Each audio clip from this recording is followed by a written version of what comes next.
Kung susuriin natin yung team standings ngayon, meron palang posibilidad na baka itong Magnolia Hotshots ay umangat hanggang number 5. Pero meron ding posibilidad na baka makaharap nila ay ang TNT Tropang 5G at ang TNT ang merong twice to beat advantage.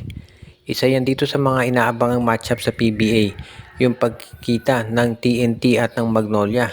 Masusubukan dito yung galing ni Coach L.A. Tenorio sa pag-coach, lalo na at alam naman natin na ang numero unong problem ng mga teams ngayon sa PBA ay kung paano haharapin itong si Bol Bol dito sa kanilang lineup. Ever since kasi na nakuha ng TNT to si Bol Manutbol, nakita natin na nahirapan na yung mga ibang teams na makipag-matchup dito. So ngayon, ito namang Magnolia, andyan naman yung kanilang import na si Clint Chapman. So susubukan ni Chapman na siya ang bumantay dito kay Bol. Pero kung ikaw naman ang Magnolia, hindi mo kinakailangan mag-worry masyado kung makaharap mo sa playoffs itong si TNT. Dahil sabi nga nila sa ngayon itong Magnolia, ang kinakailangan lang nilang i-consider yung kanilang record, 5-5. Tablo sila ng San Miguel. Yung last 2 games ng Magnolia kontra sa Meralco at TNT, so mabigat yung schedule nila. Ang problema nila, itong San Miguel, mas magaan yung schedule, Terra Firma at Phoenix. So ibig nitong sabihin, mas malaki ang tsansa ng SMB na manalo. Pero kaya naman talunin ng Magnolia itong Meralco at TNT. Yun nga lang kinakailangan mas matinding effort yung kanilang ibigay. At yan ay alam ni Coach L.A. Tenorio. Kaya nga hindi na niya iniintindi at hindi siya nagwo-worry na baka TNT makaharap nila. Kasi kung iisipin mo yung mga ganyang bagay, lalong lalaki yung pressure at mahihirapan ka. Kaya nga ang gustong gawin na lang ni Coach L.A. Tenorio ay ipakita sa lahat na sila ay magiging ready na dito sa kanilang gagawing malaking move para naman maipakita na sila talaga ay ready na umabante dito sa playoffs. Kaya yung pagpanalo sa final 2 games ang kanilang priority.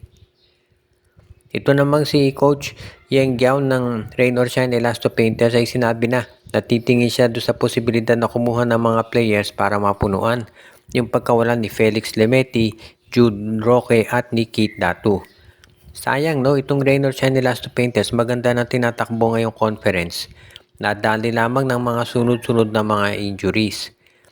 Nung nagumpisa itong Commissioner's Cup, halos sila 100% ang lamang dun sa team standings. Pero nung nadali ng mga injuries, particular na to si Lemeti, bumaba yung performance nila at dahil dito, NLEX ang nakasecure nung number 1 spot. Kaya nga ngayon, itong si Coach Yengyao, kailangan siguro i-consider niya na tumingin dito sa free agent market kung meron siya makukuha mga guards na pwede munang humalili habang nagpapagaling pa si Lemeti. Partial ACL yung nangyari kay Lemeti, so inaasahan natin baka next conference or baka next season na yun makabalik. Parang itong si Keith Datu at si June Roque na ACL din ng injury. Kaya nga itong si Coach Yengyao, alam naman natin, magaling yan pumili ng mga players na pwedeng ma-acquire at hindi na nakapagtataka na talagang iniisip niya kung paano magkakakuha ng magagaling na player. Kung po pwede talaga, yan talaga yung matinding babaguhin ni Coach Yengyao. Dahil if ever matuloy nga yung pagkuha niya ng mga ganyang players, sabay, talagang walang kaduda-duda na isa sa mga pinakamagaling na po pwedeng makakuha ni Coach Yengyao talaga. Dito sa free agent market, yan sila Rashawn McCarthy, si Travis Jackson, Frank Johnson. Meron diyang mga talent talaga na po pwedeng magamit ni Coach Yengyao. At yan ngayon yung kanyang kinukonsiderang mabuti. Siyempre, alam natin maraming magagaling na mga guards itong TNT.